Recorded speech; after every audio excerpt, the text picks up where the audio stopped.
Je suis morte. Le gosier en feu.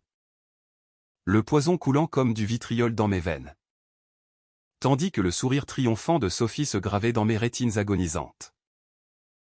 Dans l'instant où mon cœur a cessé de battre. J'ai vu clair, elle m'avait trahi. Non pas par jalousie mesquine. Mais pour enterrer le scandale qui aurait pu la propulser au sommet sur mon cadavre. Et puis, le néant s'est fissuré, j'ai rouvert les yeux sur le jour fatidique. Le café amer sur la langue. Le mémo de rétrogradation froissé dans ma main revenu d'entre les morts pour la réduire en cendres. Paris. Cette ville de lumière factice m'avait déjà trahi une fois. À 35 ans. J'étais Claire Duval. Cadre dynamique chez Lumière Finance. Un mastodonte de la banque d'investissement nichée dans le 8e arrondissement. Face à la scène qui charriait ses secrets pollués. J'avais gravi les échelons à la force de mes analyses impitoyables.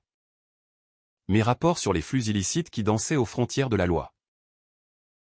Mais ce matin-là, le 15 juin 2024, tout bascula. Le mémo de mon patron, Étienne Moreau, était laconique, rétrogradation immédiate au service des archives. Sous-sol. Efficacité compromise. Compromise? Par qui? Sophie Laurent. Ma meilleure amie. Mon bras droit. Celle qui avait partagé mes nuits blanches et mes verres de chardonnay chez Lippe. Elle, qui avait glissé le poison dans mon verre lors de cette soirée d'anniversaire factice. 1 an plus tard. Pour sceller mon silence éternel. Je fixais le miroir de l'ascenseur qui descendait vers les entrailles du bâtiment. Mon reflet, cheveux châtains noués en chignon strict. Tailleur pantalon gris anthracite. Yeux verts encore écarquillés par le choc de la résurrection. Comment étais-je revenu? Était-ce un rêve? Non. Le bourdonnement des néons froids. L'odeur de papier moisi et de métal rouillé, où tout était trop réel. Dans ma vie précédente. Cette descente avait été le début de la fin, isolée. Je fouillais les archives pour me racheter. Et j'avais déterré le secret. Les comptes offshore de Lumière. Alimentés par des pots de vin russes. Des fraudes fiscales qui avaient ruiné des milliers de petits porteurs. Sophie le savait, elle avait falsifié mes rapports pour me faire porter le chapeau. Puis m'avait éliminé quand j'avais menacé de tout balancer à la DGCCRF. Le sous-sol s'ouvrit comme une gueule béante. Des étagères infinies de dossiers jaunis. Des climatiseurs ronronnants qui masquaient à peine les gouttes d'humidité suintant des murs. Mon nouveau bureau, une table en formica ébréchée. Une chaise qui grinçait. Et un ordinateur préhistorique. Bienvenue dans l'enfer administratif. Mademoiselle Duval, ricana le gardien. Un vieux Roumain nommé Oon. En me tendant une lampe torche. Ici, on enterre les morts. Ces mots me glacèrent, il ignorait à quel point il avait raison. Je m'assis, les mains tremblantes. Dans ma tête, les souvenirs se télescopaient, la promotion volée. Les murmures dans les couloirs vitrés. Sophie flirtant avec Étienne lors des dîners d'affaires. Elle, avec ses lèvres pulpeuses et son accent du sud qui charmait tout le monde. Moi, l'orpheline ambitieuse. Élevée dans les HLM de Clichy. Qui avait appris à Paris que la loyauté était un luxe. J'ouvris le premier carton, Opération 2022 confidentielle. Des factures truquées. Des virements fantômes vers des sociétés écrans à Chypre. Le cœur du scandale. Dans ma vie antérieure. J'avais compilé ça en un rapport anonyme envoyé à la presse, résultat, mon empoisonnement. Jugé le suicide par un coroner complice. Cette fois, ce serait différent. Pas de whistleblower idéaliste. De la vengeance? Pure et impitoyable. Première étape, infiltré. Je pianotais sur le clavier poussiéreux. Accédant au réseau interne via un backdoor que j'avais codé des années plus tôt à un petit à Capri lors d'un stage à l'école polytechnique. Les mailles de Sophie défilèrent, Claire est sur la touche. Parfait pour notre plan B. Plan B? Elle complotait déjà avec Étienne pour liquider les actionnaires dissidents. Je souris pour la première fois depuis ma mort, elle allait payer. Et cher. Les jours suivants furent une danse masquée. En surface, je jouais la abattue, café solitaire à la machine. Silence lourd lors des pauses. Mais la nuit, dans mon studio exigu de Montmartre, je cartographiais l'Empire. Des schémas sur mon mur, flèches reliant Sophie à des oligarques russes. Étienne à des juges corrompus. Le secret n'était pas qu'un trou noir financier, c'était un réseau de chantage. Incluant la mort suspecte d'un auditeur en 2021, un collègue que j'avais connu. Accident de voiture sur la 6. Avais-je porté ce fardeau sans le savoir? Mes analyses avaient validé les chiffres bidons, j'étais complice par ignorance. Un soir, alors que la pluie martelait les pavés de la rue Le Pic, je reçus un appel anonyme. Mademoiselle Duval? Vous creusez trop profond. La voix déformait. Mais je reconnus l'accent, Won. Le gardien. Trahi déjà? Je raccrochai. Le cœur battant. Décision controversée numéro 1, confronter Sophie. Pas en hurlant. Non. En semant le doute. Le lendemain. Au lunch chez Fouquet, ironie du sort. Payé par l'entreprise. Je glissais, le sous-sol regorge de trésors. Tu sais. Des fantômes qui pourraient hanter les vivants. Ses yeux s'écarquillèrent une fraction de seconde. Son verre de Sancerre tremblant. Qu'est-ce que tu insinues? Claire? T'es parano depuis ta. D'émotion. Parano? J'étais lucide. Ce soir-là. Je piratai son agenda, rendez-vous secret avec un avocat véreux au palais de justice. Je m'y rendis incognito. Foulard sur la tête.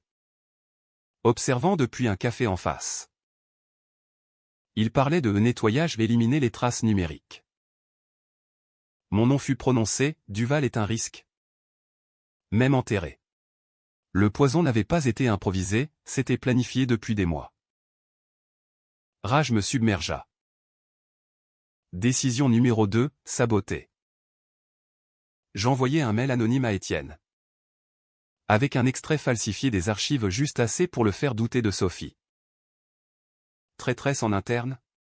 La graine était plantée. La tension monta comme un orage sur la tour Eiffel.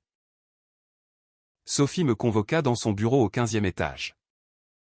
Vue imprenable sur les Champs-Élysées. Claire? Ma chérie. On doit parler. Cette rétrogradation. C'est temporaire. Reviens dans l'équipe. Son sourire carnassier. Ses ongles manucurés tapotant le bureau en acajou. Je feignis la vulnérabilité, larmes aux yeux. Voix chevrotante. J'ai trouvé quelque chose. Sophie. Dans les archives. Des virements. Vers des comptes que tu connais bien. Elle blêmit. Mais se reprit, délirium de stress. Viens. On boit un verre après le boulot. Pour fêter notre réconciliation. Le piège se refermait.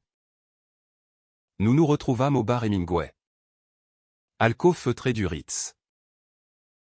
Le même lieu où, dans ma vie passée, elle m'avait offert ce cadeau empoisonné.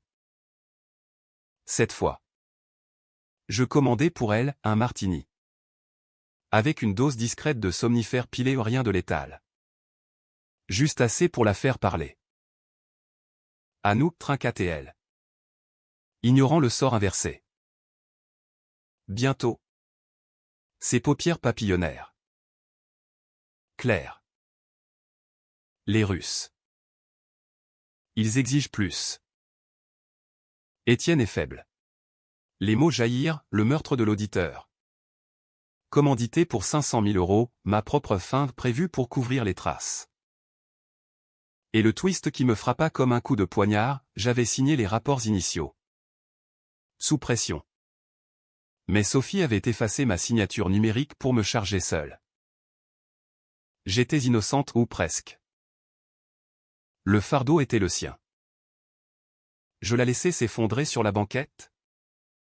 Appeler un taxi pour elle. De retour chez moi. Les larmes coulèrent enfin. Pas de pitié. Décision numéro 3. La plus controversée, impliquer les innocents. Je contactai un journaliste freelance. Ancien amant de Clichy. Et lui balançai des miettes partout. Juste pour faire trembler lumière. Les actions chutèrent de 5% le lendemain, panique dans les open spaces. Étienne convoqua une réunion d'urgence. Sophie, pâle comme un linceul, me fusilla du regard depuis l'autre bout de la table. Quelqu'un fuit, grogna-t-il. Trouvez-le. Où c'est la prison pour tous. Le sous-sol devint mon bunker. Von. Que j'avais soudoyé avec une prime discrète. Me glissa des accès aux caméras de surveillance, Sophie fouillant mon bureau. Cherchant des preuves contre moi. Elle savait que je savais. La chasse était ouverte. Nuit blanche a codé un virus, un vers qui effacerait sélectivement les fichiers incriminants d'Étienne.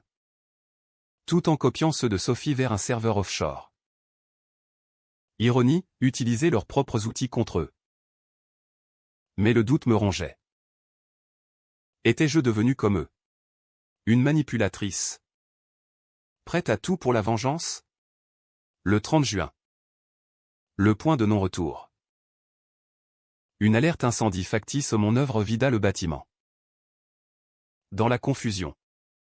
Je descendis aux archives centrales. Masqué. Là. Le dossier maître, photo. Enregistrement. Sophie tuant l'auditeur? Non. Mais son chèque? Son mail d'approbation. Et une vidéo, elle.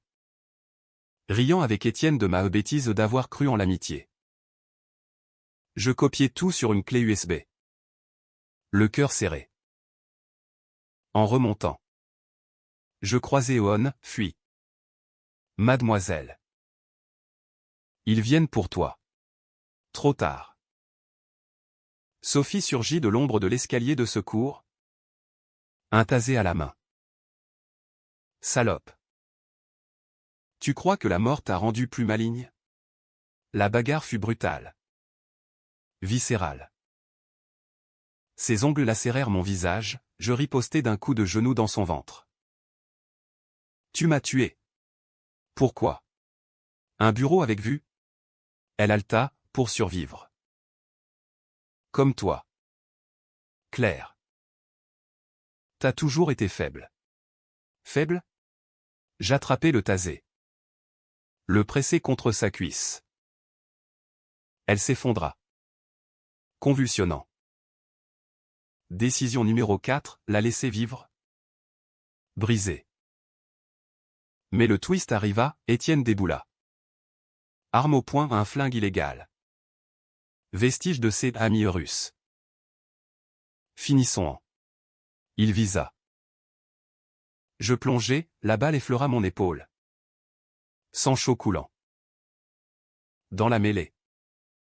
Je hurlai, c'est elle. Étienne. Sophie qui a tout orchestré. Le doute semait germa. Il hésita. Tourna l'arme vers elle. Traîtresse. Le coup partit.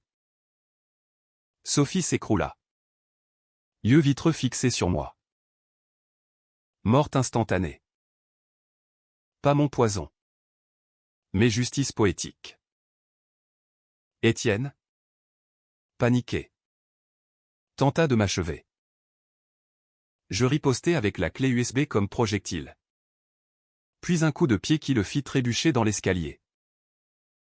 Chute fatale, nuque brisée sur le béton. La police arriva. Sirène hurlant dans la nuit parisienne. J'étais blessé. Mais vivante. Les flics trouvèrent les corps. Les dossiers intacts, j'avais tout laissé en évidence. Scandale national, Lumière Finance s'effondra. Enquête en cascade.